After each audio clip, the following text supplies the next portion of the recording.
Thanks for listening to the Career Planning Show, hosted by Alex Rashkanu and sponsored by Staples Studio. You can listen to a new episode every Monday on Apple Podcasts, Google Podcasts, Spotify, or any other platform where podcasts are played.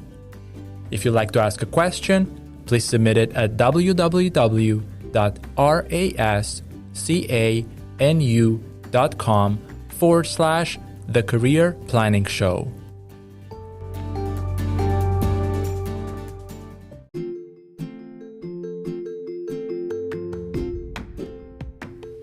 Nicolas Del Valle is an assets manager with over 20 years of experience managing facilities including hotels, convention centers, cruise lines, as well as commercial and residential projects.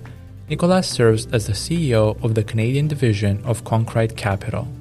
Connect with Nicolas Del Valle on LinkedIn and visit concretecapital.com to learn about their asset management solutions. I appreciated the opportunity to discuss with Nicolas about career development in the assets management industry and why you should consider using a win-win mindset when looking at growing your organization. Hear Nicolas Del Valle's career journey and career development insights for yourself. Welcome to the Career Planning Show. Our guest today is Nicolas Del Valle. How are you, Nicolas? Thank you very much, Alex. I'm doing great. Nicolas, would you mind walking us through your career journey? Sure. I started in assets management when I was 17, working for Commodore Cruise Line. So that was a great experience, which I acquired right after high school. And I spent a few years in the cruise line industry, working for Celebrity Cruises, Crown Cruise Line, and some other ones. And in the cruise line industry, you learn many aspects of assets management because it's managing a comprehensive level. What that means is that it covers all the aspects of maintenance and management of the actual physical spaces. So that gave me an opportunity to actually learn and cross-train many different departments, which is almost impossible if you do it when you're working for a hotel. So in the cruise lines, for instance, you are able to work in the food and beverage department. You are able to work in the hotel department. You are able to work in the engineering department because it's all in a small space. So that for me was a great starting point. Moving on from that, I worked for a very large hospitality company focused on convention centers all over the United States. That was another great experience. And moving on from that, I decided that I wanted to stay in the facilities and assets management industry. I learned very early in my life that if you don't focus, you lose.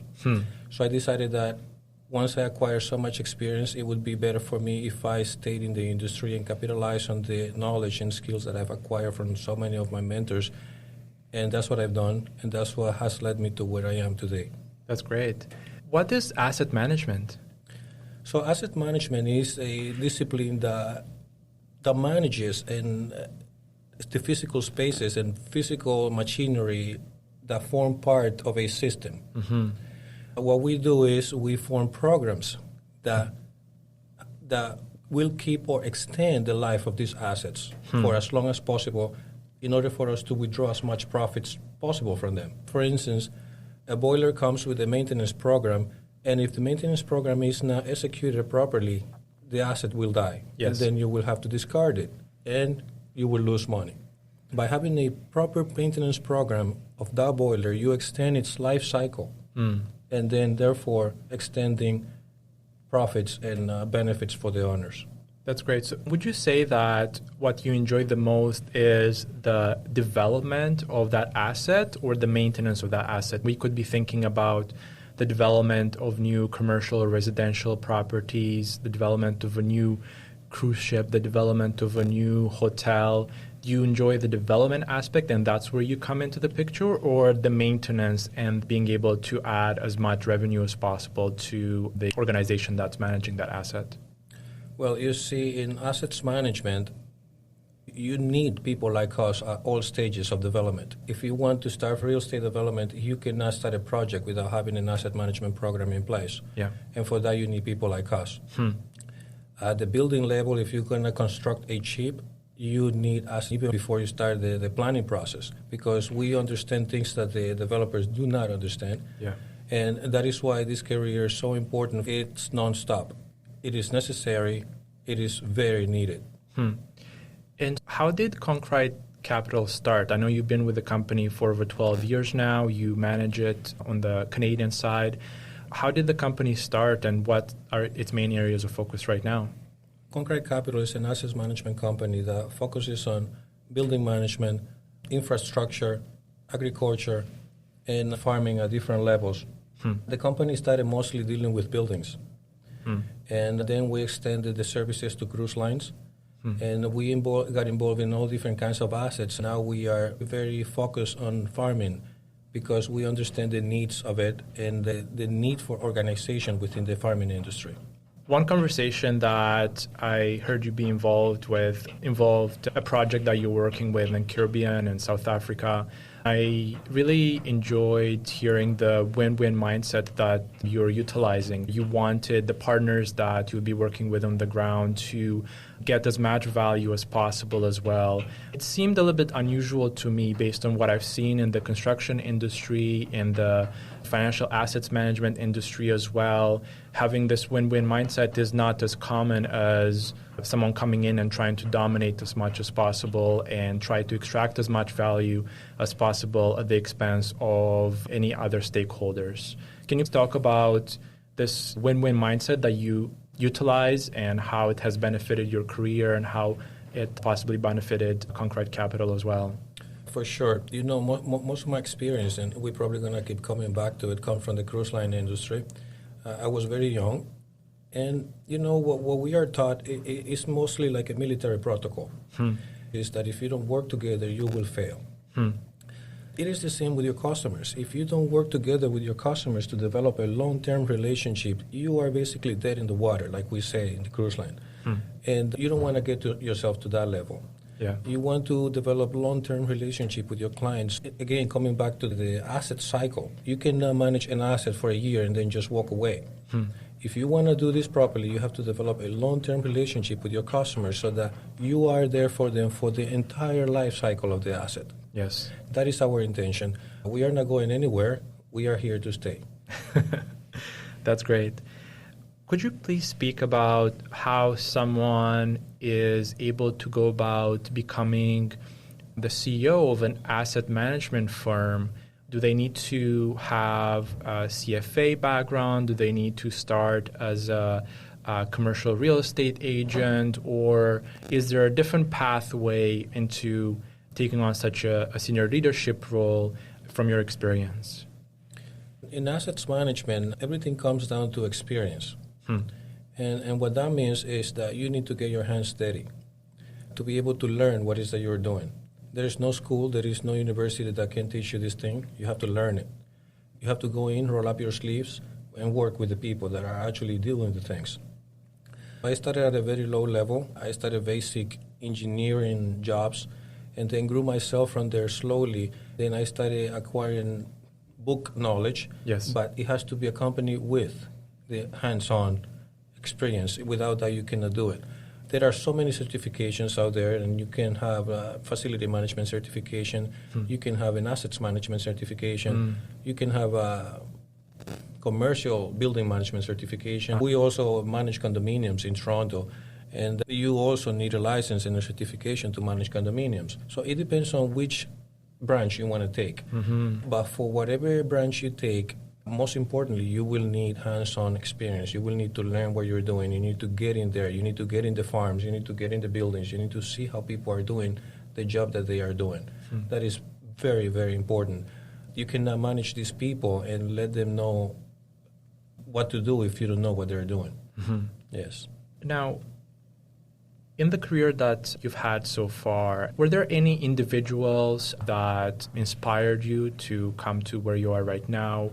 Were there any books or other resources that you found helpful along the way that someone might want to pick up and look into? For sure. I've been very fortunate to have had many great mentors. I've been one of the lucky ones. So far, I have not had one bad boss, and that has helped me a lot.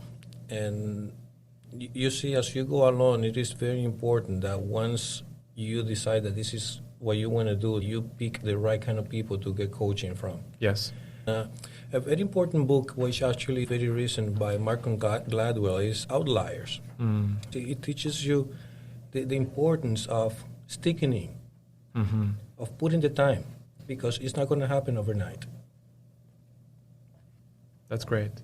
Are there any other thoughts that you have with regards to career planning for someone who is maybe early on in their career and is trying to break through in the asset management industry at this fairly difficult time that we find ourselves in from an economic perspective, but which somehow presents fairly significant opportunities for anyone who is managing to survive in this environment and does have the capital available to operate and even acquire some of their competitors? Any thoughts for someone who's early on in their career?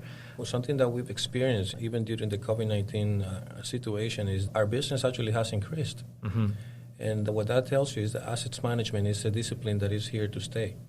And whoever wants to come on board and say, I want to be in assets management, they just need to understand that they need to focus.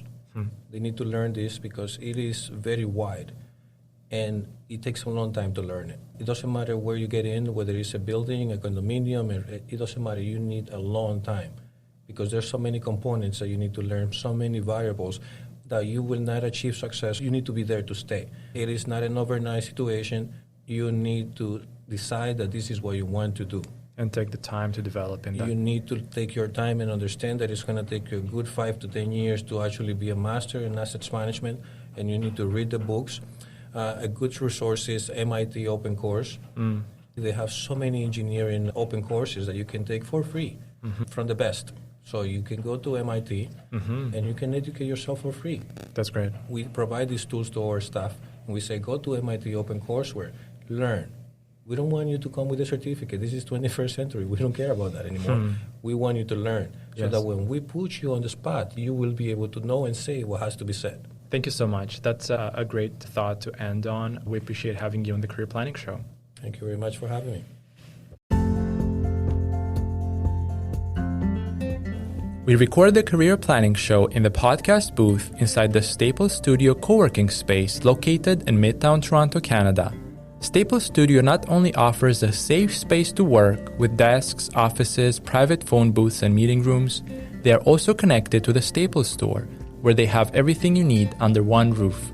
With locations across Canada, Staples Studio is a community to help you work, learn, and grow. To learn about their co-working space locations, pricing, and amenities, visit studio.staples.ca and book a virtual tour.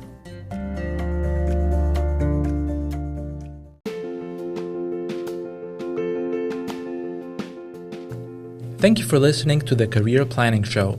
If you enjoy this episode, please subscribe to the show and share it with a friend. For more episodes, you can find the Career Planning Show on demand wherever you listen to podcasts. You can also find me on the main social media platforms by following at ALEXRASCANU.